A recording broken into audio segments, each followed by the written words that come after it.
ओम नमः शिवाय।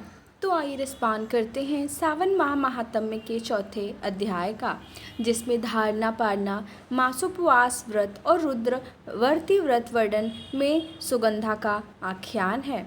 ईश्वर बोले, हे सनत कुमार, अब मैं धारण पारण व्रत का वर्णन करूंगा। प्रतिपदा के दिन से आरंभ करके सर्वप्रथम पुण्याहवाचन करना चाहिए। इसके बाद मेरी प्रसन्नता के लिए धारण पारण व्रत का संकल्प करना चाहिए। एक दिन धारण व्रत करें और दूसरे दिन पारण व्रत करें। धारण में उपवास तथा पारण में भोजन होता है। श्रावण मास के समाप्त होने पर सबसे पहले पुण्याहवाचन कराना चाहिए। इसके बाद हे मानद, आचार्य तथा अन्य ब्राह्मणों का वरण करना चाहिए। तत्पश्चात पार्वती तथा शिव की स्वर्ण निर्मित प्रतिमा को जल से भरे हुए कुंभ में स्थापित कर रात में भक्तिपूर्वक पूजन करना चाहिए तथा पुराण श्रवण आदि के साथ रात भर जागरण करना चाहिए। प्रातःकाल अग्नि स्थापन करके विधिपूर्वक होम करना चाहिए। त्र्यंबकम इस मंत्र से तिल मिश्रित भात की आहुति डालनी चाहिए। उसी प्रकार शिव गायत्री मंत्र से घृत मिश्रित भात की आहुति डालें और पुनः षडाक्षर मंत्र से खीर की आहुति प्रदान करें। तदंतर पूर्णाहुति देकर होम से इसका समापन करना चाहिए। इसके बाद में ब्राह्मणों को भोजन कराना चाहिए तथा साथ ही आचार्य की पूजा करनी चाहिए। हे महाभाग, इस प्रकार से उद्यापन संपन्न करके मनुष्य ब्रह्महत्या आदि पातकों से मुक्त हो जाता है, इसमें कोई संदेह नहीं है। अतएव इस महाव्रत को अवश्य करना चाहिए। हे मुने, अब श्रावण में मास उपवास की विधि को आदरपूर्वक सुनिए। प्रतिपदा के दिन प्रातःकाल इस व्रत का संकल्प करें। स्त्री हो या पुरुष, मन तथा इंद्रियों को नियंत्रित करके इस व्रत को करें। अमावस्या तिथि को लोक का कल्याण करने वाले वृद्ध ध्वज शंकर की अर्चना पूजा षोडश उपचारों से करें। तदंतर अपनी सामर्थ्य के अनुसार व्रत तथा अलंकार आदि से ब्राह्मणों का पूजन करें, उन्हें भोजन कराएं तथा प्रणाम करके विदा करें। इस प्रकार से किया गया मास उपवास व्रत मेरी प्रसन्नता कराने वाला होता है। हे सनत कुमार, मनुष्यों को सभी सिद्धियां प्रदान करने वाले लक्ष्य षडंख्या परिमित रुद्रवर्ती व्रत के विधान को सावधान होकर सुनिए।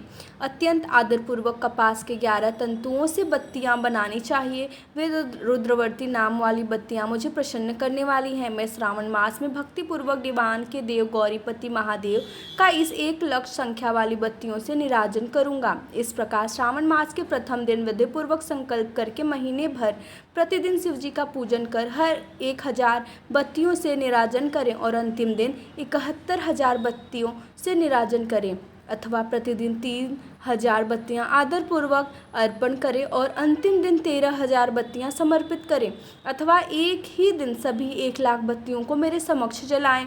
प्रचुर मात्रा में घृत में भिगोई जो स्निग्ध बत्तियां होती हैं मुझे प्रिय हैं। तत्पश्चात मुझे विश्वेश्वर का पूजन करके कथा श्रवण करें। सनत कुमार बोले, हे देवदेव, हे जगन्नाथ, हे जगदानंदकारक, कृपा करके आप मुझे इस व्रत का प्रबंध बताएं। हैं प्रभु, इस व्रत को सर्वप्रथम किसने किया तथा इसके उद्यापन की क्या विधि होती है?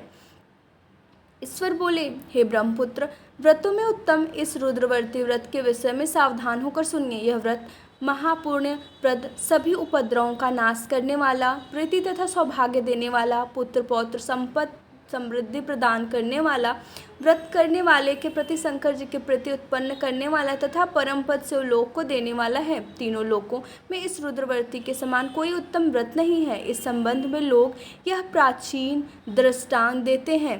क्षिप्रा नदी के रम्य तट पर उज्जैनी नामक सुंदर नगरी थी। उस नगरी में सुगंधा नामक एक परम सुंदरी वीरांगना थी।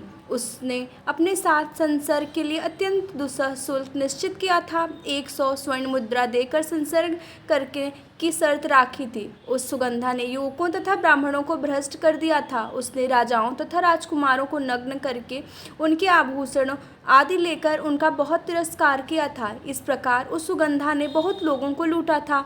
उसके शरीर की सुगंध से कोस भर का स्थान सुगंधित रहता था। वह पृथ्वी तल पर रूप, लावण्य और क्रांति की मानो निवास स्थली थी। वह 6 रागों और 36 रागनियों के गायन में तथा उनके अन्य बहुत से वेदों की भी गान क्रिया में अत्यंत कुशल थी। वह नृत्य में रंभा आदि देवांगनाओं को भी तिरस्कृत कर देती थी और अपने एक एक पग पर अपनी गति से हाथियों तथा हंसों का उपहास करती थी। किसी दिन वह सुगंधा कटाक्ष तथा भौं चालान के द्वारा काम वाणों को छोड़ते हुए क्रीड़ा करने के विचार से क्षिप्रा नदी के तट पर गई। उसने ऋषियों के द्वारा सेवित मनोरम नदी को देखा। वहाँ कई विप्र ध्यान में लगे हुए थे तथा कई जप में लीन थे, कई शिवार्चन में रत थे तथा कई विष्णु के पूजन में तल्लीन थे। हे महामुनि, उसने उन ऋषियों के बीच विराजमान मुनि वशिष्ठ को देखा। उनके दर्शन के प्रभाव से उसकी बुद्धि धर्म में प्रवृत्त हो गई। जीवन तथा विशेष रूप से विषयों से उसकी विरक्ति हो गई। वह अपना सिर झुकाकर बार बार मुनि को प्रणाम करके अपने पाँव की निवृत्ति के लिए मुनि श्रेष्ठ वशिष्ठ जी से कहने लगी। सुगंधा बोली, हे अनाथ नाथ, हे विपेंद्र, हे सर्व विद्या विशारद, हे योगीश, मैंने बहुत से पाप किए हैं, अतः हे प्रभु उन समस्त पापों के नाश के लिए मुझे उपाय बताइए। ईश्वर बोले, हे सनत कुमार, उस सुगंधा के इस प्रकार कहने पर वे दीन वत्सल मुनि वशिष्ठ अपनी ज्ञान दृष्टि से उसके कर्मों को जानकर आदरपूर्वक कहने लगे। वशिष्ठ बोले, तुम सावधान होकर सुनो। जिस पुण्य से तुम्हारे पाप का पूर्ण रूप से नाश हो जाएगा वह सब मैं तुम से अब कह रहा हूँ। हे भद्रे, तीनों लोकों में विख्यात वाराणसी में जाओ। वहाँ जाकर तीनों लोकों में दुर्लभ महान पुण्य देने वाले तथा शिव के लिए अत्यंत प्रीतिकर रुद्रवर्ती नामक व्रत को उस क्षेत्र में करो। हे भद्रे, इस व्रत को करके तुम परम गति प्राप्त करोगी। ईश्वर बोले, तब उसने अपना धन लेकर सेवक तथा मित्र सहित काशी में जाकर वशिष्ठ के द्वारा बताए गए विधान के अनुसार व्रत किया। इस प्रकार उस व्रत के प्रभाव से वह सशरीर उस शिवलिंग में विलीन हो गई। हे सनत कुमार, इस प्रकार जो स्त्री इस परम दुर्लभ व्रत को करती है वह जिस जिस अभीष्ट पदार्थ की इच्छा करती है उसे निसंदेह प्राप्त करती है। हे सुव्रत, अब आप मणिक्यवर्तियों की महात्म्य में सुनिए। हे विपेंद्र, उन मणिक्यवर्तियों के व्रत से स्त्री मेरे अर्ध शासन की अधिकारिणी हो जाती है और महाप्रलय पर्यंत वह मेरे लिए प्रिय रहती है।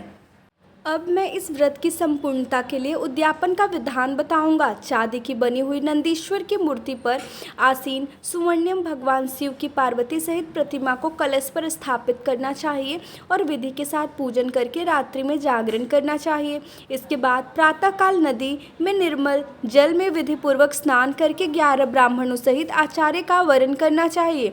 तत्पश्चात रुद्र सूक्त से अथवा गायत्री से अथवा मूल मंत्र से घृत, खीर तथा बेलपत्रों का होम करना चाहिए। इसके बाद पूर्णाहुति होम करके आचार्य आदि की विधिवत पूजा करनी चाहिए तथा सब 11 उत्तम विप्रों को भोजन कराना चाहिए। हे सनत कुमार, जो स्त्री इस प्रकार से व्रत करती है वह समस्त पापों से मुक्त हो जाती है। तत्पश्चात विधान पूर्वक कथा सुनकर स्थापित की गई समस्त सामग्री ब्राह्मण को दे देनी चाहिए। इससे निश्चित रूप से 1000 अश्वमेध यज्ञों का फल प्राप्त होता है। इस प्रकार श्री स्कंद पुराण के अंतर्गत ईश्वर सनत कुमार संवाद में श्रावण मास महात्म्य में धारणा पारना मासोपवास रुद्रवर्ती कथन नामक चौथा अध्याय पूर्ण हुआ। ओम नमः शिवाय।